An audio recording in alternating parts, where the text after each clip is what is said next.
Hello viewers, आज का topic of discussion है एनालिटिकल स्कूल ऑफ जूरिस्प्रूडेंस। ये वीडियो रिक्वेस्ट किया है हमारे एक व्यूअर ने जिनका नाम है अर्पिता रॉय। अर्पिता जानना चाहती हैं एनालिटिकल स्कूल ऑफ जूरिस्प्रूडेंस के बारे में, ऑस्टिन की थ्योरी के बारे में और केल्सन की थ्योरी के बारे में। आज के वीडियो में हम एनालिटिकल स्कूल ऑफ जूरिस्प्रूडेंस को समझेंगे और ऑस्टिन के कंट्रीब्यूशन को समझेंगे। मैं आशा करती हूँ कि आप अर्पिता अभी ये वीडियो देख रही होंगी। जैसा कि हम जानते ही हैं कि जूरिस्प्रूडेंस के काफ़ी सारे स्कूल हैं। अगर हम नाम लें तो यहाँ पर है analytical school, historical school, ethical school, sociological school, realist school और फिलोसॉफिकल स्कूल। इन स्कूल्स के बीच में जो डिफरेंस है, ये डिफरेंस इस वजह से है कि इन स्कूल्स की जो धारणाएं हैं लॉ को लेकर वो डिफरेंट हैं। तो फर्स्ट ऑफ ऑल हमें ये जानना ज़रूरी है कि एनालिटिकल स्कूल की स्ट्राइकिंग फ़ीचर क्या है। वो कौन सी चीज़ है जो एनालिटिकल स्कूल को दूसरे स्कूल्स से अलग करती है। एनालिटिकल स्कूल ऑफ जूरिस्प्रूडेंस का क्या अप्रोच है लॉ को लेकर। तो पहली चीज़ ये है कि analytical school deals with law as it is and not what it ought to be. यानी कि एनालिटिकल स्कूल लॉ को उसी तरह से देखता है जैसा कि वो लॉ है और ना कि उस लॉ को कैसा होना चाहिए। तो लॉ जैसा है उसी से डील करता है एनालिटिकल स्कूल और ना कि लॉ को कैसा होना चाहिए। फॉर एग्ज़ाम्पल, इंडिया में डाउरी डेथ एक पनिशेबल ऑफेंस है।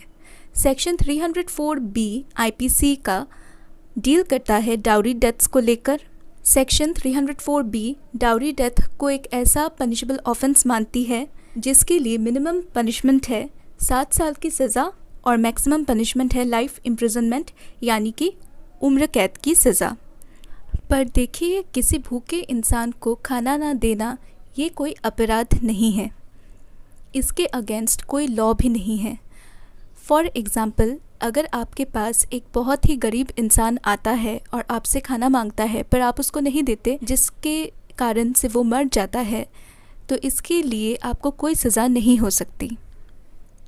तो ये जो एग्ज़ाम्पल है ये एनालिटिकल स्कूल ऑफ जूरिस्प्रूडेंस के स्टडी में नहीं आता है, क्योंकि एनालिटिकल स्कूल डील करता है सिर्फ लॉ से, लॉ जैसा है उससे, और ना कि लॉ को किस तरह होना चाहिए इससे। तो एनालिटिकल स्कूल डील करता है with law as it is. पर ये जो लॉ ये कहाँ से आया है? तो एनालिटिकल स्कूल के अकॉर्डिंग लॉ जो है वो कमांड ऑफ द सॉवरन है। सॉवरन यानी कि स्टेट। तो अगर आपने जूरिस्प्रूडेंस में स्टेट के 4 एलिमेंट्स के बारे में पढ़ा है तो आप जानते हैं कि स्टेट के 4 एलिमेंट्स होते हैं: टेरिटरी, पॉपुलेशन, गवर्नमेंट और सॉवरेंटी। और स्टेट के बिहाफ में गवर्नमेंट ही सॉवरेंटी को एक्सरसाइज करती है। गवर्नमेंट के भी 3 ऑर्गन्स होते हैं जिनमें से जो लेजिस्लेचर है उसको लॉ मेकिंग का काम सौंपा गया है। तो जो भी लॉज लेजिस्लेचर के द्वारा बनाया गया है उसे ही माना गया है कमांड ऑफ द सॉवरन और उसी को कहा गया है लॉ एज इट इज़।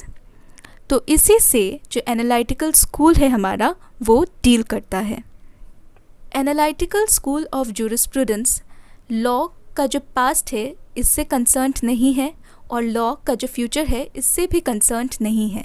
और एनालिटिकल स्कूल ने अपने आप को सिर्फ कन्फाइन किया है to the study of law as it is, यानी कि जो लॉ है उसी पर डील करता है एनालिटिकल स्कूल ऑफ जूरिस्प्रूडेंस। और इसीलिए एनालिटिकल स्कूल ऑफ जूरिस्प्रूडेंस को कहा गया है positive school of jurisprudence. Bentham और ऑस्टिन ये 4 रनर्स हैं एनालिटिकल स्कूल ऑफ जूरिस्प्रूडेंस के इंग्लैंड में। अब हम आते हैं ऑस्टिन के कंट्रीब्यूशंस पर। ऑस्टिन को कहा गया है father of English jurisprudence. Austin ने भी अपनी स्टडी को कन्फाइन किया है to law as it is.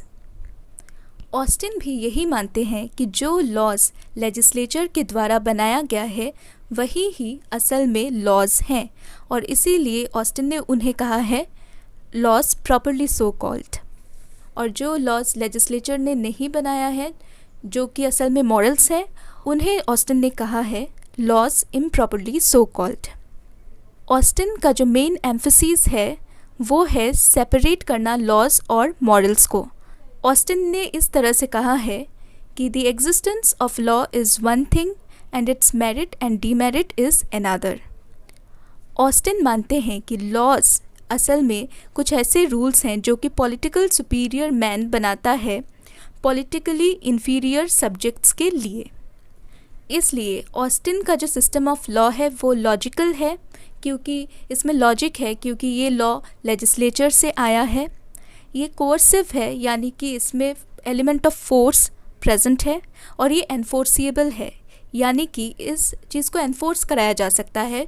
Unlike morals, जैसे कि किसी को खाना देना या ना देना वो तो आपका डिस्क्रिशन है, पर लॉस को मानना या ना मानना वो आपका डिस्क्रिशन नहीं है, वो आपको करना ही पड़ता है, अदरवाइज़ पनिशमेंट मिलने के चांसेस रहते हैं।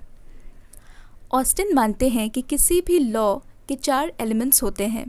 पहला कमांड, दूसरा सॉवरेंटी, तीसरा ड्यूटी और चौथा सैंक्शन। पहला एलिमेंट है कमांड, यानी कि ये कोई ऑर्डर है। ये ऑर्डर कौन देगा? सॉवरेन देगा, तो इससे हमें हमारा सेकंड एलिमेंट मिलता है सॉवरेंटी। तीसरा है कि जो पॉलिटिकली इन्फीरियर सब्जेक्ट्स हैं उनकी ये ड्यूटी बनती है कि वो उन लॉस को माने। और चौथा जो कि है सैंक्शन, कि अगर पॉलिटिकली इन्फीरियर जो सब्जेक्ट्स हैं अगर लॉस को नहीं मानेंगे तो उन्हें किस चीज़ का सामना करना पड़ेगा? पनिशमेंट। तो यहाँ पर जो पनिशमेंट है ये एक सैंक्शन है, रादर एक निगेटिव सैंक्शन है। ऑस्टिन मानते हैं कि ड्यूटी और कमांड जो हैं वो को रिलेटिव हैं, यानी कि जहाँ पर कमांड है वहाँ पर ड्यूटी भी है। And fear of sanction is the motive for obedience of such command that is law. और जब इंसान के मन में डर रहता है कि उसे पनिश किया जाएगा, उसको पनिशमेंट मिल सकता है लॉ ना मानने की वजह से, तब वो उस लॉ को या फिर उस कमांड को मानता है। ऑस्टिन ने 3 तरह के लॉज को रिकग्नाइज़ किया है, ऑल्दो ये जो 3 तरह के लॉज हैं वो कमांड्स नहीं हैं। पहला डिक्लेरेटरी लॉज। तो जो डिक्लेरेटरी लॉज होते हैं वो एग्जिस्टिंग लॉज को और एक्सप्लेन करने के लिए, एग्जिस्टिंग लॉज के प्रोविजंस को और अच्छे से एक्सप्लेन करने के लिए ही ये लॉज बनाए जाते हैं, तो वो अपने आप में कोई अलग से लॉ नहीं है। सेकंड है लॉज ऑफ रिपील। तो जो एक लॉ ऑफ रिपील है वो किसी एग्जिस्टिंग लॉ को हटाने के लिए बनाया जाता है। तो यहाँ पर तो कमांड को क्या करा जा रहा है? वापस लिया जा रहा है, रिवोक किया जा रहा है। तो असल में ये कोई कमांड नहीं है, पर लॉज ऑफ रिपील को ऑस्टिन ने लॉ माना है। और थर्ड है लॉज ऑफ इम्परफेक्ट ऑब्लिगेशन। ये जो लॉज ऑफ इम्परफेक्ट ऑब्लिगेशन होते हैं, यहाँ पर लॉ को मानने के लिए कोई एक पार्टी बाध्य नहीं होती, जैसे कि इंटरनेशनल लॉज के केस में। तो ये था ऑस्टिन के जो कंट्रीब्यूशंस हैं या फिर ऑस्टिन का जो थ्योरी है एनालिटिकल स्कूल ऑफ ज्यूरिस्प्रूडेंस में। अब तक आप ये समझ गए होंगे कि इस थ्योरी में कुछ कुछ बातें बिल्कुल सही लगती हैं, पर कुछ कुछ बातें बिल्कुल भी सही नहीं लगती। तो इससे हम हमारे अगले टॉपिक में पहुंचते हैं, जो कि है ऑस्टिन के जो क्रिटिसिजम्स हैं। ऑस्टिन का जो फर्स्ट क्रिटिसिज्म है वो है कि उन्होंने कस्टम्स को ओवरलुक किया है, यानी कि उन्होंने कस्टम्स को कोई इम्पोर्टेंस नहीं दी है। पर सोर्सेस ऑफ ज्यूरिस्प्रूडेंस में हम सभी ने पढ़ा है कि कस्टम एक बहुत ही एसेंशियल सोर्स है ज्यूरिस्प्रूडेंस का। फॉर एग्ज़ाम्पल, हिंदू मैरिज में 4 तरह के शास्त्रिक सेरेमनीज होते हैं, जो कि हैं कन्यादान, पानी ग्रहण, विवाह होमा और सप्तपदी। इन चारों में से जो सप्तपदी है वो इंडिस्पेंसिबल है, यानी कि इसके बगैर नहीं हो सकता। अगर इसको ओमिट किया गया, अगर इसको परफॉर्म नहीं करा गया और जो बाकी सेरेमनीज़ है उन्हें परफॉर्म किया गया, फिर भी मैरिज वैलिड नहीं होगी। तो सप्तपदी को इंडिस्पेंसिबल माना गया है among all classes of Hindus, यानी कि सभी हिंदूज़ में सप्तपदी का परफॉर्म होना शादी के लिए ज़रूरी है और अनिवार्य है।